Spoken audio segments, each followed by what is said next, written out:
Hello, everybody. I'm a practicing therapist and a doctoral student of psychology. Today, I actually wanted to go over how women actually act when they love you. And this is based on some of the things that I've seen as a therapist. Majority of my caseload is couples, and most couples that come into therapy, they are in long-term relationships and they love each other. Sometimes when they're coming into couples therapy, a lot of people don't know this. They're not always coming into couples therapy because the relationship has issues. Sometimes it could be because they had a miscarriage and they need to process that. Sometimes it could be their adult children have left the home. Sometimes it could be that they have a child that is struggling in school or struggling with the law, and they have different views on what they want to do, or it's putting pressure on their family. And so sometimes it's not about the couple. And so I can still observe couples that are healthy and love each other. They just need a direction for another aspect in their life, but they don't see it in a family session sort of way because sometimes the child is too young, or they're out of the house, or they might be in individual therapy rather than family therapy because they still feel like there's too much tension for them to start that process yet. So sometimes that's what's going on. And so I do see a lot of people who love each other. And today I wanted to I compiled a list and I wanted to talk about it with you, what I think shows up when a woman loves somebody. And the first one I think is the one that can be frustrating, but I think it's valid. And I'm going to talk about it in a little bit more detail of why this can go away when she stops loving you. She tends to have expectations for you. And sometimes it can come across as pressure, which if that's too much pressure, she needs to reduce that so that it can translate properly to her partner or husband or whoever it is. But other times it can just be asking for some adjustments. And this is important because even in research, it does show that women do tend to prefer men who have a little bit more conflict resolution skills, compromising, and sometimes, I forgot the word. I really forgot the word. It's so frustrating because I feel like the word would be very helpful. Whatever that word is, it's it's compromising, but it's not exactly that. If I remember it, I'll tell you throughout the video. But basically, it's important that she's not pushy towards the person, but it's also important that she's able to express how she really feels and what she wants from him, because these adjustments she's asking for will make her happy. And so, the word is agreeable. Yes, I just remembered it. So it doesn't mean she wants him 100% agreeable like a doormat, but she wants him to have some agreeable characteristics. That's where this comes from. And so a lot of times she might have expectations, and she's expecting that at one point she can get some of those needs met as well. And it doesn't mean she's pushy. It just means that she wants this for herself, but also what she thinks is healthy for the marriage or the relationship.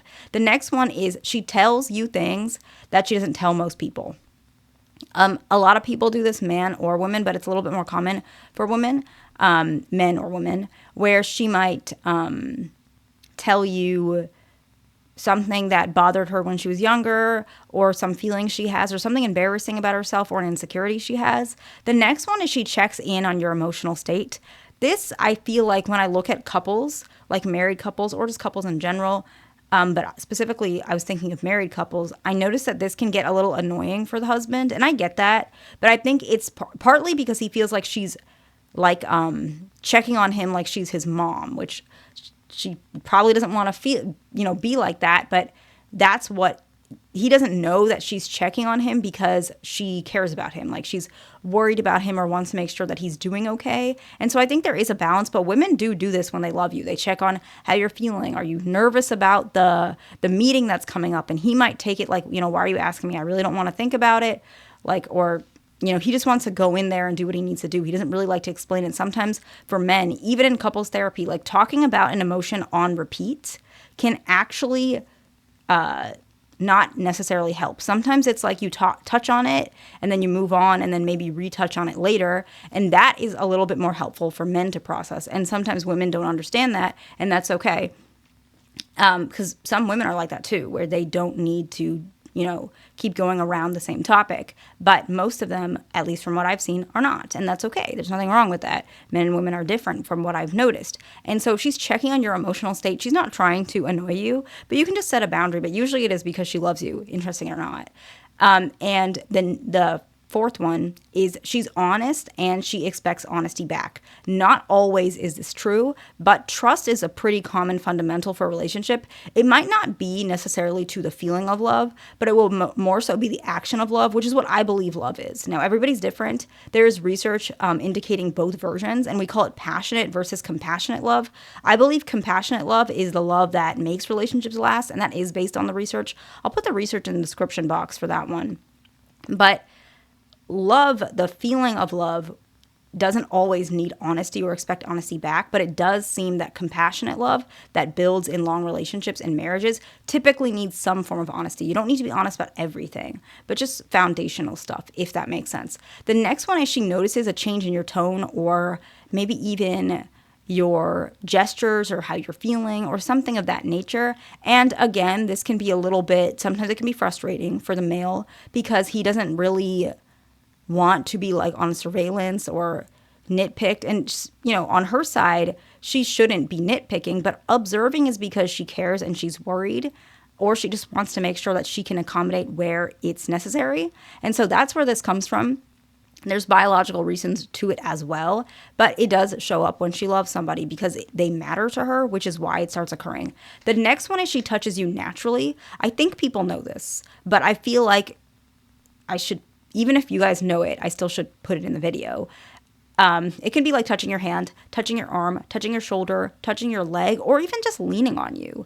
I see that, and I think that is really that shows that she's very comfortable with you. But it also is a form of her feeling safe towards you, which is very important. That's one of the fundamentals for women to feel safe. A lot of men, the fundamental is respect, but I think there is a misconception about this because a lot of people think, and this is true to some extent, that men need respect more than love. I think that's true, but I think that's just how men perceive love. So I don't think they're really one or another. I think it's how men receive and perceive love. And then I think for women, it's a little bit more about safety.